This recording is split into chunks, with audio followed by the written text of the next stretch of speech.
Three Tenets Podcast. LTG. Three Tenets Podcast. Attention and attrition Three Tenets management. Podcast. Welcome to the Three Tenets Podcast, the show that gives an in-depth look at Army National Guard recruiting, retention, and attrition management with soldiers in the field and instructors at the schoolhouse, as well as updates from the Strength Maintenance Training Battalion. I'm Caly Allen. And I'm Richard Frant, and this is the Three Tenets Podcast. Today we have a surprise guest with us whose focus areas are to grow, build, transform, and strengthen the National Guard. He was the former TAG of Arkansas and is now the 23rd Director of the Army National Guard. Welcome, General Stubbs.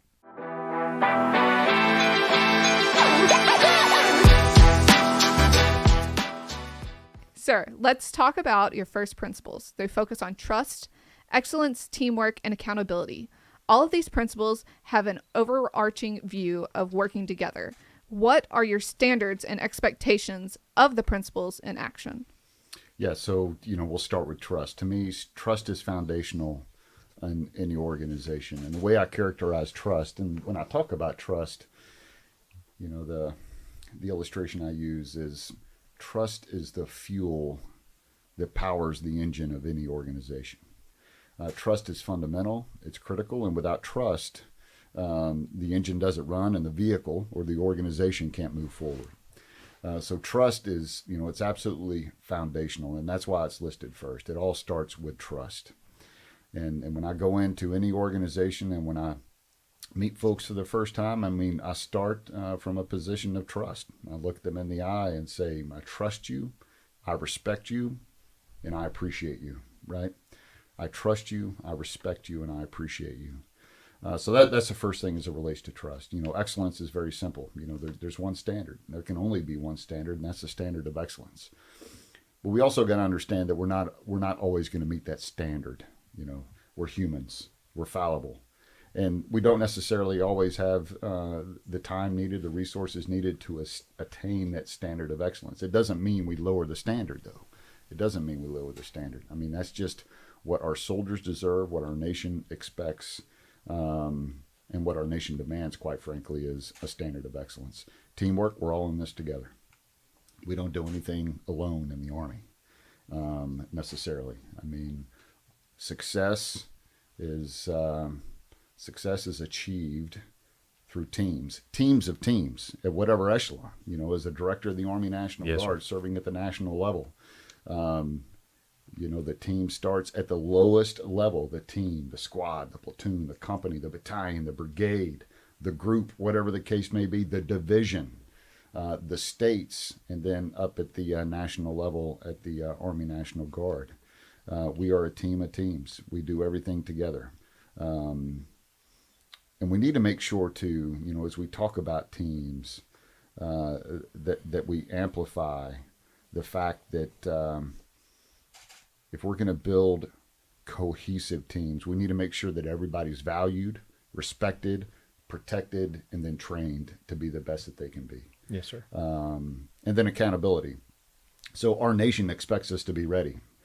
So there's accountability there. It starts with what our nation demands and what our nation and our citizens deserve, and that's our very best. But me as a leader, I'm accountable to those I lead.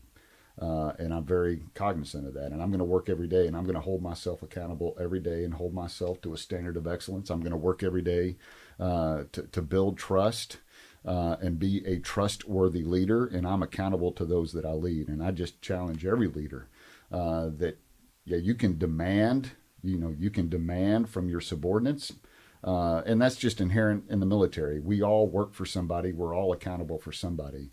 But that powerful, the most powerful form of accountability is when a leader looks at those that he or she leads and say, "I'm accountable to you.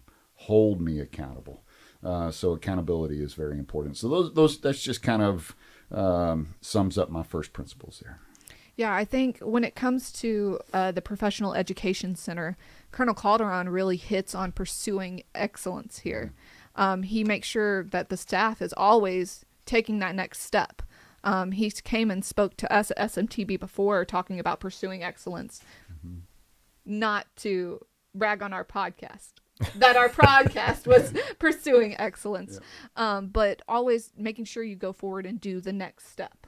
I like what you said, sir, about that basically the bar is excellence and that we're not going to settle for good enough. But that kind of leads me into our second question, which is your leadership philosophy. That kind of set the parameters and the outline of your leadership philosophy. Can you talk about that and then maybe the way that you developed it over your career? Well, it's 31 years in the making. 31 years in the making, going on 32 years in the making. You know, and what I tell people is, you know, I'm a product of my raising. I'm a product of those that I served with, that I followed, who taught me, who showed me, who explained to me, who gave me grace when I failed to meet that standard of excellence, who retrained me and let me have another shot, right? You know, so my leadership philosophy is just something that has really developed and grown over the last 31, going on 32 years. You know, my first thing, when I talk leadership philosophy, I always characterize it as leadership is. So leadership is first and fundamentally, and it's all about people and relationships. This is a human endeavor. You know, the Army National Guard, it's not just made up of people. It is people. And that's not an original thought. You know, that came from one of my bosses when I was a one-star general working within the headquarters department of the Army. Now Major General Pat Work, he commands the 82nd Airborne. He was my boss there. And he said that, you know, the Army is people. That's what we are.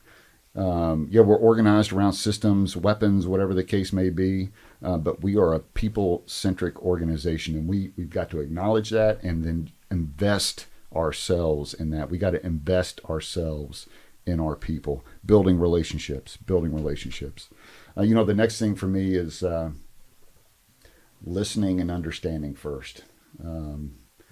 You know, Stephen Covey, 7 Habits of Highly Effective People. You know, we're all familiar with that. You know, one of his principal tenets is, you know, seek first to understand, then to be understood.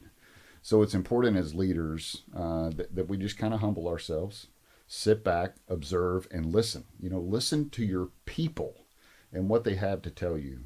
And then you can best understand, then kind of visualize, and then you're able to describe, then lead, direct, and assess. So listening is absolutely paramount and important for me as a leader. So leadership is, it's all about people. Leadership is listening and understanding first. And then leadership for me is leading on offense. People kind of look at me like, what is that? Well, leading on offense, you know, being proactive in your leadership, not waiting, not sitting around. Not reactionary. Yes, not waiting for something to happen. Let's move out. Lean into your leadership. You know, lean into your leadership. And then moving to friction. And I couple those two together because, again, we're humans. We're all fallible. Small teams. It's not always going to go as planned. People are going to make mistakes. People are going to do the wrong thing. People are going to offend each other. There's going to because we're people. Because we're people. You know, friction is going to come about in any organization. But it's important for us, if we're leaning into our leadership and we identify friction, we just don't let it fester, right? We move towards that friction and we knock it down, right? We bring the folks together that might not see eye to eye within your team. We address the issue, right? We address the issue and we knock that friction down. Next is growing and learning through failure and adversity. And I'll tell you, I tell people this all the time. You know, I'm a lieutenant general, a 3-star general in the Army, but I have failed more than I've succeeded in my career. Let me say that again.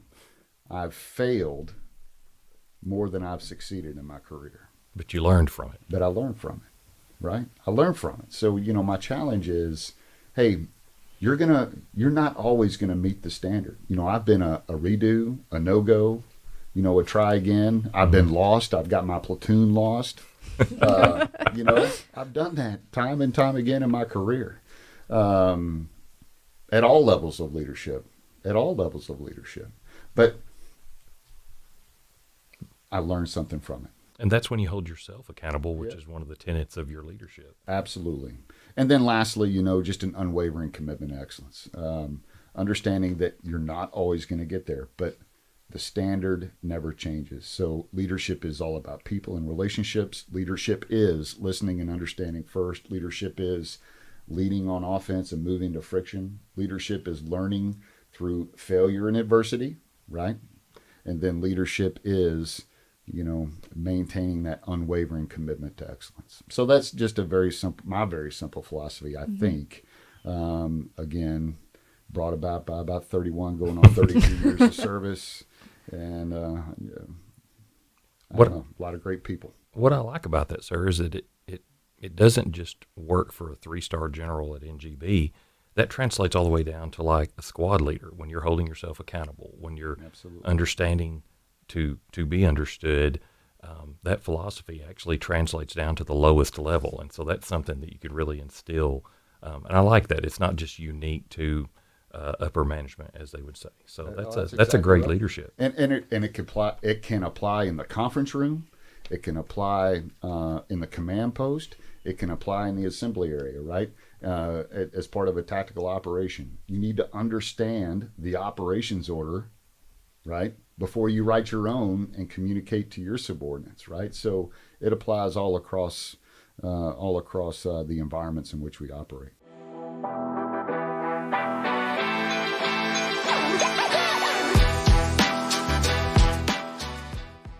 Do you think you could maybe elaborate a little bit for our audience why relationships are so important in your command philosophy and leadership? Well, what we do is difficult. It's complex, right? The experience of combat really hammered home the idea that, first and foremost, it's about building relationships with those that you serve with, those that you lead, creating an environment where there's trust between leaders and the led, trust between adjacent units, those that are operating in and around each other. Relationships are everything. Being able to talk to one another, being able to work through problems together, being able to face adversity together. If your relationships aren't strong, there's a hollowness there. So I challenge everybody. I'm an introvert at heart. I can be insular, and there are times when I just kind of want to just kind of fold up or just kind of turn the other way and just be within myself. But I've got to remember it's just about people. It's about engaging people, being approachable, right? Being approachable. And I want folks to be able to walk up to me and just ask me a question. I want folks to come up to me and say, "Hey, sir, I hear what you're saying, but have you thought about this?" Or, "Hey, General, I hear what you're saying, but I don't necessarily agree, and this is why." And that's brought about through relationship, right? Through relationship and folks being comfortable enough to engage you, to talk to you. It's just kind of the way I see the relationship thing. When you look at relationships from your standpoint, you are the director. Yeah. Do you ever think it's just like intimidating for people to almost just Sure, it's intimidating for me. I wake up in the morning, I put this uniform on, and you can't help but look down, and you see 3 stars on your chest, and you're like, "Are you kidding me? What is it's a lot of responsibility too. What is happening right now?" And I recognize that, and that's why I'm intentional in just trying to put people at ease, because I'm a soldier. I'm a soldier first and foremost. Okay, we're all in this together, and I want folks to know I'm rolling right there. I'm rowing right there with them. I'm rowing right there with them. I care about them. I care about what they think. I want to hear from them. I need their feedback, and I just can't isolate myself. I've got to roll up my sleeves and get to work with the team, and I try to be intentional with that every day, and just, again, just being a soldier, being a member of the team, part of the team, nothing, no more, no less. One of the best pieces of advice I ever got was someone told me that if you get to the mountaintop, to turn around and reach back and help somebody up because you didn't get there by yourself. Amen. And I think that's kind of always been, before I met you in person, that was what I was told about you, that you were the most approachable general officer that you would ever meet because you had done the things you were asking people to do.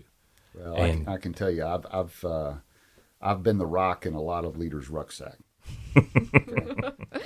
I've been the weight in a lot of leaders' rucksack. They've carried me. They've shown me. They've taught me, and it's just a way for me to pay that back. To pay that back, just to exercise humility and just be real with people. And I'm not out to necessarily impress folks. I'm out to understand. I'm out to, I just don't want to wear this rank, and they talk about this, I'm no Army Ranger, obviously. But when a soldier is awarded that Ranger tab, there's a saying out there, you either just wear the tab or you bear the tab, right? Correct. And there's a difference. I just don't want to wear these 3 stars and walk around as a lieutenant general. I want to bear this burden and this response. And it's not I shouldn't say burden, it's a responsibility and a privilege. It is. Right? But I want to bear it. I just don't want to wear it. I want to make a difference. And the only way I'm going to make a difference is, if I'm all in on people in our great formation, whether they're soldiers, civilians, contractors, retirees, employers of our citizen soldiers, family members, I'm all in. And like you said before, that part of your leadership philosophy is excellence, is the bar. And so if you raise the bar, and obviously this is a position that you'll have for an amount of time, and then someone will follow up after you. When you set that standard, it's going to be impossible to perform below it. No one wants to be the person that replaced General Stubbs and didn't perform up as well as he did. And so that's good for everyone below in the National Guard Bureau to look at it and go, man, while he was there, he did these things and he set this standard and he made this climate that made everyone want to succeed. And that's what I like in your tenets of leadership, is that excellence. That's what we're going to get up every day. And I like the fact that you admit that you've been a no-go at a couple of places before, because people see a 3-star and go, I bet he's succeeded at everything he's ever done. Nope, absolutely not. Like I said, and it's fact. Failed more than succeeded, without question, as I look back on my career. And that's okay. It's okay. Well, I also think a lot of people look at failures and mistakes, and those are downfalls in their life. But honestly, those are really what makes you, are your failures and mistakes. Absolutely, right? I mean, because you got to exercise grit and resilience. Okay, it's okay to be disappointed, all right? It's okay to be down about it. But we're soldiers, and we got to keep on moving. The mission. We got to get after it. We can't quit. It's part of our warrior ethos, right? Mm-hmm. So to me, powering through that, growing and learning through failure and adversity, it just makes us better, and it makes us better. So I'm a huge believer in allowing others to fail. The anecdote I use, you look at the United States Space Program in the 1960s, NASA. The challenge to go to the moon before the end of the decade that John F. Kennedy outlined before his assassination. But when NASA got started and they started launching rockets, what were most of them doing? Blowing up. They were exploding. They were exploding on the launch pad or exploding mid-flight. And we were wanting to put a man on top of those rockets. But we didn't quit. Every time a rocket exploded, we went back. What happened? What went wrong? What can we do better? What can we do to fix it? And eventually we put men into space, and eventually we put men on the moon because we didn't quit. We learned from each setback and got better each time. And he set the standard during his speech that said we will do these things. Yes. Not because they're easy, but because they're hard. They are hard. That is correct. Perfect. Yes.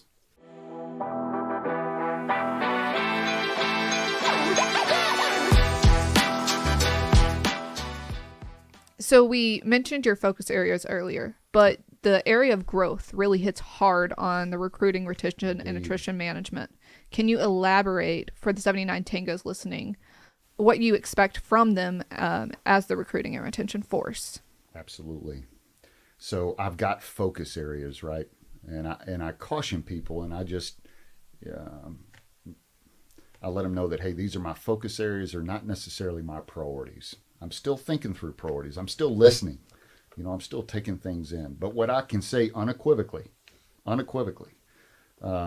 is the number one priority for me, and it's never going to change in my tenure as a director of the Army National Guard, is recruiting and retention. It's the lifeblood of this organization. Without people, young men and women in our formation, we can't train, we can't deploy, we can't fight and win without our people. Again, we say the Army National Guard is people. Recruiting and retention, they deliver these people into our formations. You can't train or deploy a vacancy, right? So filling our formations with quality young people, retaining those that we train, keeping them in uniform past their initial enlistment, is key and critical for our organization moving forward. And I can unequivocally state that will remain my number one priority as the director of the Army National Guard, to grow combat-ready soldiers and leaders through recruiting and retention. That's when I found, when I was in recruiting and retention, that's where I was when I retired. We were talking about this earlier before the podcast, that my son was one of my last enlistments. And I took a picture of him at about 11 years old, standing in front of my office at the Armory in Sheridan, the old Delta Company office. And he was standing in front of the Warrior Ethos pop-up that I had. And he was about 11 years old, and he was just reading it. And I went home and told his mom that, and I took a picture of it. I walked outside, and just in that moment I said, he's been watching what I'm doing. He's been listening to what I'm saying. He's heard the stories I've told and seen the things that I've done, even when I didn't know he was listening. Yeah. You're influencing someone even if you don't know it. Good or bad, 100%. They're being influenced. And I took a picture of him, and the day that he enlisted and Major Moss actually swore him in, I knew his career was going to outlast mine because I retired about 10 months later. And like what you're talking about, I didn't realize that I was influencing what he was doing. And when my wife asked me, she's like, that's my son, That's and I said, I understand that. And even his grandma said, well, but what if we don't, I don't want him to do this. I don't want him to go. I want someone else to go. And I said, it's all it takes is one generation. And he actually, I said, this is his decision. He sat down, he goes, I seen what he said. I seen what he did. I saw I benefited him. And he goes, and I've even told my friends, when you've got that second level of penetration, when you've influenced someone so much that now they're going to people that are like, why are you doing this? And he says, I'm doing this. And that's how we're going to keep, you can't recruit the guy today. You've got to recruit the guy for tomorrow and next week. Absolutely. And the week after and the month after that. And like I said, he was very excited to hear that we were interviewing you today. And I said, I know he's going to bring up recruiting and retention because that's the lifeblood of the National Guard. 100%. First and foremost, give him my best. I'm just so proud that he's serving, following your footsteps. And that's exactly right. So, for our 79 Tangos out there, it's about the recruitable population, those 17 to say 24, whatever the case may be. But we've also got to invest in planting seeds. We've got to be out there for those 12, 13, 14, 15, 16 years old. We need to be, in our middle schools. We need to be telling our story, talking to their parents and to their teachers, describing to them the benefits of service in the armed forces, service in the National Guard, and what we can do for their son or daughter in life. I tell people all the time, and as the Adjutant General of Arkansas, I use this, and I think they're still kind of using this theme. There's no better place. There's no better place for a young man or woman throughout the 54 states and territories in the district than to be a member of the National Guard.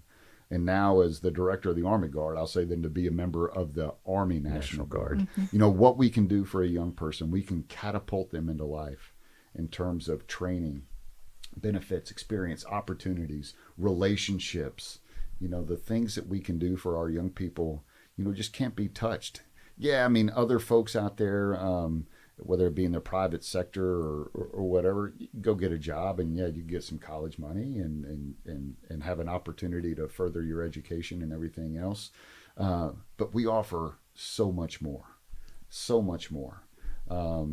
So I would just encourage the 79 Tangos, my number one priority, and it will always remain the number one priority, recruiting, retention. It's all about people. Plant seeds.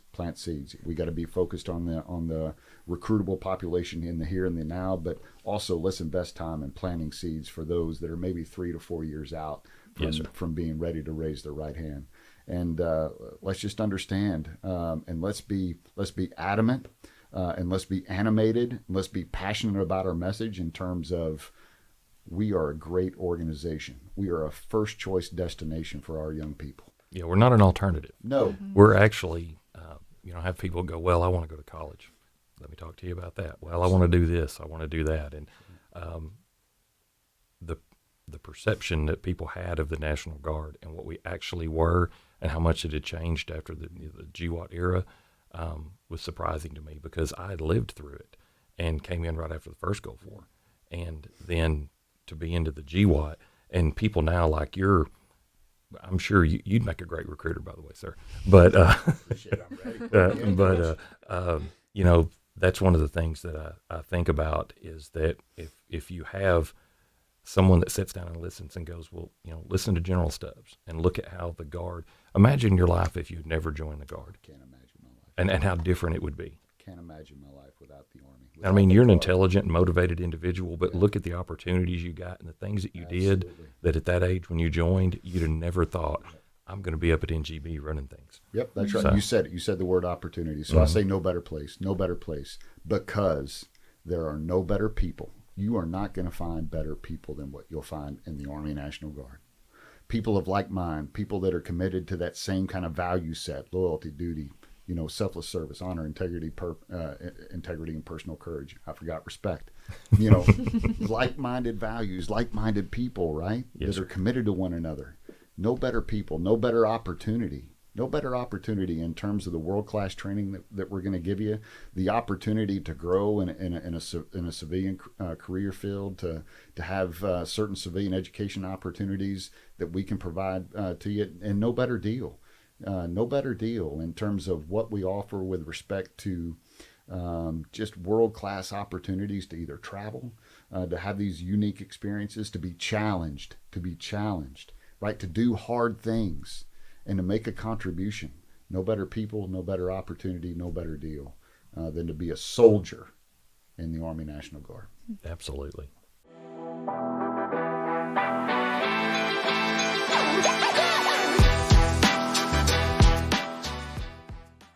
Sir, you've talked about the 7 operating imperatives. One of these focus on the Army National Guard full-time force as a profession within the profession. Can you talk about that just a little bit? Yeah, absolutely. We are part of the profession of arms. So every one of our soldiers across the 54, they're a part of that profession. They have sworn the oath to protect and defend the Constitution of the United States. And they're part of the greater profession. But we have a full-time workforce, right? Full-time workforce, whether you're an active guard reservist and AGR, roughly around a little bit more than 30,000 across the 54, and a little bit more than 22,000 of our federal technicians that constitute over 50,000 full-time members of the National Guard. And their roles and their responsibilities are unique. And I've used the term crucial and critical, and I'll use it again as we talk about our full-time workforce. Their development and their training is crucial and critical to enable our units to train collectively, because that's what they're there to do, whether it's manning, ensuring that our soldiers are ready, individually ready, whether it be through medical readiness, dental readiness, administrative type readiness, just making sure that individual, that human, is ready to be a part of the larger team. Equipping, our supply sergeants out there and our logisticians, they're doing all that they can to make sure that our soldiers have got the right kit, the kit's accounted for, and they can employ and utilize that kit as part of a larger unit, part of a larger operation. And of course, those who train and organize our units to go to a range, to go to a situational training exercise, a field training exercise, to go to JRTC or NTC. Those are our full-time folks out there that are doing it, whether they're AGRs or they're technicians. So I think we need to take an enterprise approach to their individual development. And what I want to do as the director, and I don't quite know yet how we're going to do it. I know that it's an area of time or an area of investment that I want to make with respect to time and resources to, let's pull the thread on this a little bit more. And what does it mean maybe for full-time workforce development? Now, we're doing a lot of that here at PEC. We do a lot of it. We do a lot of that here. But what are we doing within the individual states? What are we doing in D.C. at the Army National Guard Readiness Center with respect to our Title X full-time workforce? What are we doing then? What are we doing for them to ensure that they are the best that they can be to help enable our units be successful? Yeah, I actually ended up making a post yesterday for NGB, talking about the Title X opportunities, because we have so many opportunities available. Right. And I can't tell you, I probably have responded to about 50 individuals just wanting to be a part of Title X, which is crazy great. From our small little post from SMTB. But yeah, being able to reach out to those individuals and see what different, because most of them message me, tell me their story, why they want to do it. And I send them the correct direction. But I mean, it's just crazy to see all those individual stories and how Title X is going to end up helping them in their full-time career. That's great. That's great. I reached out to a couple of people that I'd worked with, and because after I retired, I went to work out here. And I said, what you think it is isn't exactly what it is.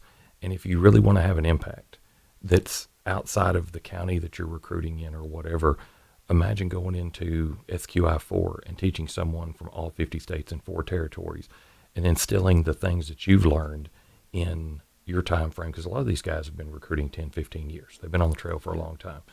And so actually when I saw your post, I actually reached out and I said, I want you to think about doing this. Like, oh, that's not for me. That's not who they're looking for. I said, it is, because you've got in your mind what it is. And I'm going to tell you, it's time for a challenge. At this point in your career, right, as an E7 and you've kind of got it really good, when you've got it easy, you need to go start looking for work. This job is not made to be easy. And I actually reached out because of your post to a couple of people and said, hey, I want you to apply for this. Yeah. Now, whether they will or not, we'll see. But, that's great. I mean, we talk about the over 30,000 AGRs, and a pretty significant large cohort of that are our AGR recruiting workforce, right? And, what are we doing for them as they come in and they assess into the program, they become an entry-level recruiter operating as part of a recruiting platoon? How are we preparing them for that next level of leadership and responsibility as a team leader, a platoon sergeant, or a company first sergeant, or the operations sergeant, eventually maybe the R&R battalion CSM. What are we doing for those people to groom them, give them the tools necessary, again, so they can be the most effective they can be for the larger effort, but being the best that they can be for themselves, realizing their own full potential. So that's just kind of what I'm looking at. And the other imperatives, it's very simple.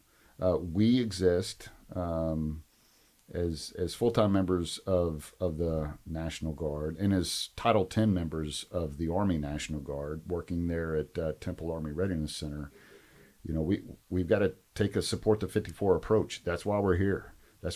Everything that we do is to support our adjutants general, to support our soldiers that are out there in the states as it relates to the SMTB and our recruiting workforce. Everything that we do has got to be focused on enabling our states to accomplish their assigned missions, to being the most ready, capable force that they can be, so they can respond to the needs of their governors within the states and then respond to the needs of the president should they have to mobilize and go fight and win, right? The next thing is, we exist to build combat readiness. We are the combat reserve of the Army. That's what the Army National Guard is. The combat reserve. We represent 42% of the operational capability of the Army. That's a big deal. It's a really big It's deal. huge. That's a big deal. So if and when we've got to fight a war, we're going. Mhm. We're fighting right Yeah. alongside Component 1 or the regular Army, and right alongside the United States Army Reserve, and right alongside the Joint Force. We're going to be in the mix. We're going to be in the fight. So we've just got to acknowledge that, and we've just got to have this war fighting, this ready for combat mindset in everything that we do. I talk about, discipline, urgency. We've got to be urgent, right? The time is now. This is our time. Urgent, not frantic, but urgent. That means we got to be focused. We got to have this mindset of maximizing every dollar, every hour to build readiness to defend the nation. We do that through initiative. I'm all about initiative, powering down this idea of mission command, empowering our young leaders, young non-commissioned officers, young officers to get after it. Solve it at your level. Let us know how you did it too, right? Yes. Let us know how you did it. Use your initiative. And then, of course, we operate within processes. And I'm always looking or seeking advantages as it relates to processes, doing things the most efficient way possible, optimizing resources, optimizing time, whatever the case may be. So I'm all about processes. All those things, urgency, initiative, processes, those are the drivers of progress for us. It's kind of the way I see it. We got to present the RC perspective, the reserve component perspective, and everything that we do. Me as the director of the Army National Guard, I'm in meetings and forums with the Chief of Staff of the Army and other Army senior leaders, members of the regular Army, members of the Army Reserve, and it's incumbent upon me to represent our equities with respect to the Army National Guard, and we got to do that at echelon, right? So whether you're a division commander, a brigade commander, a battalion command sergeant major, an operations NCO out there in a battalion, or a company first sergeant or a company commander, we've got to tell our story across all components, across the joint force and within our communities. We just got to represent our perspective. We got to transform and modernize at the speed of relevance. We cannot be an irrelevant organization. We got to keep on moving forward. We can't rest on our laurels. Standing still is not an option. The Army is going through some pretty radical transformation as it relates to how they're organized and equipped and everything else. And we've got to be fast followers. So I'm committed to being a fast follower of the Army in that regard. And then we got to use data. We got to. That's a whole new battlefield. Yeah, that's a whole new battle, right? And for me, I wrote down in my book today as I was listening to some Army senior leaders talk, am I data literate? Me? No, I'm not right now. But I need to be. So I've got to challenge myself in terms of being more data literate so I can best lead the organization and apply technology, apply data so as to make us the most efficient organization that we can be with respect to building readiness. And then, of course, we talked about the full-time force, a profession within the profession.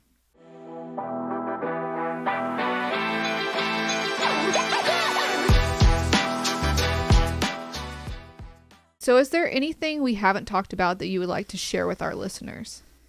Yeah, so in my quick hitter, and I think our folks out here at the Professional Education Center within the SMTB, they've got access to it, obviously, because we're talking about it.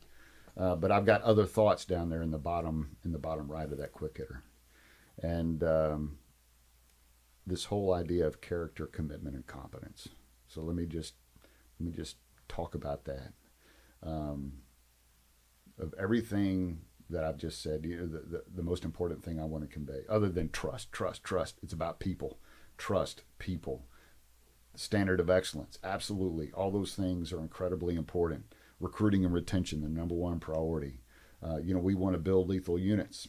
We got to transform for the future, and we got to strengthen relationships. All those important things. We talked about the full-time force, the profession within the profession, the other imperatives. But when it comes down to it, the individual, me as an individual, our fellow soldiers across the 54, the idea of being all in on character, commitment, and competence. Let me just foot stomp that. All right, so character is everything. Mm-hmm. Character is everything. Nobody can take your character from you, right? Right. So do you want to be looked at as a person of good character, high character, or do you want to be somebody that is kind of looked at with a side eye, so to speak, right? And without character, everything else you do is suspect. Indeed. Mm-hmm. Right? I would agree. So, the challenge for me is, I evaluate my character continuously. Am I doing the right things the right way for the right reason? Let me say that again. Am I doing the right things the right way for the right reason?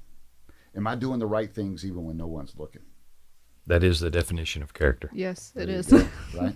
Yeah. So, for me, that's constant evaluation. So I want to challenge all of our soldiers out there, develop your character, and then guard your character. Guard your character. Commitment. This is SMTB, strict maintenance, the recruiting and retention workforce. It is a hard job. I submit to you, being a recruiter out there in the Army National Guard, I don't think it gets much harder. Now, I'll submit to you, being a company battery troop supply NCO, that's a hard job. Yes. But there's no easy job in the Army National Guard. No easy job. It takes a young man, a young woman of great character, but somebody who is committed, to work through the adversity, work through the failure, work through the hard times, be unwavering, not letting go of the rope, continuing to move out, committed to the warrior ethos. Never quit. I'm resolute. I'm always going to accomplish a mission, right? I'm always going to accomplish a mission. Commitment. And again, I'm evaluating that every day. I have good days and bad days. I tell folks, my job's not easy either. There are days that, my confidence is shaken. There are days that, I struggle with this idea of the imposter syndrome, if you've ever heard that. Yes. Like, I'm just fooling people. I'm not cut out for this. I'm not prepared for this. I'm not ready for this. Who am I? Right? But I got to battle through it because I'm just committed to service. I'm committed to being the best that I can be, for my family, for my country, and for the soldiers that I lead and that I serve, right? Commitment. And then competence. We got a choice. Each one of us has a choice. Do we want to be committed to excellence? We have a choice. Do we want to be good at what we do? Simply put, do you want to be good at what you do? Right? Do you want to be somebody that is looked at and respected because you know your job? So when times get tough, people come to you because they trust you. They believe in you. You're good at what you do. Right? If you're not looking for adversity and you're not trying to be the best at your job, this probably isn't the job for you. That's right. Mm-hmm. That's right. We have got to be good at what we do, whether you're a recruiter, whether you're a readiness NCO, whether you're a company battery troop commander, whether you're a brigade command sergeant major, a division commander, or the director of the Army National Guard. You've got to invest yourself in your own personal competence. Because again, we're a team of teams. And you are part of a team. Regardless of what echelon or whatever the case may be, you are integrated with a team, and other people are counting on you. Are counting on you to be the best that you can be, to be competent and good at what you do. And I'm committed, right? I've got a lot to learn. I've only been doing this since August. So I'm still learning, and I'm going to continue to learn. I'm going to continue to get better, so that I can be competent in what I do, represent this incredible organization comprised of almost 325,000 people, and make sure that I'm doing all that I can do to prepare this organization for what lies ahead, whatever that may be. But it requires competence, character, commitment, and competence. Well, thank you, General Stubbs, for coming and being on our podcast. We really appreciate it. We say in the National Guard, always ready, always there. Mm-hmm. Right? And I believe it. Always ready, always there. But ready for what? I say ready for combat. We're ready for combat because this will defend. Yes, sir. Ready for combat, this will defend. Thank you all very much. Thank you, sir. We do have some working groups, CTSSBs, coming up in February and March. And if you want to be a part of that, please reach out to us, as well as if you're wanting to be a part of the Title 10 program, reach out to us with that question as well, because we can point you in the right direction. Thanks for listening to Three Tenets Podcast. Before we go, make sure to follow us on social media if you haven't already, and be on the lookout for our monthly Three Tenets newsletter. Then stay tuned for next month's episode, where we'll get to meet up with another special guest.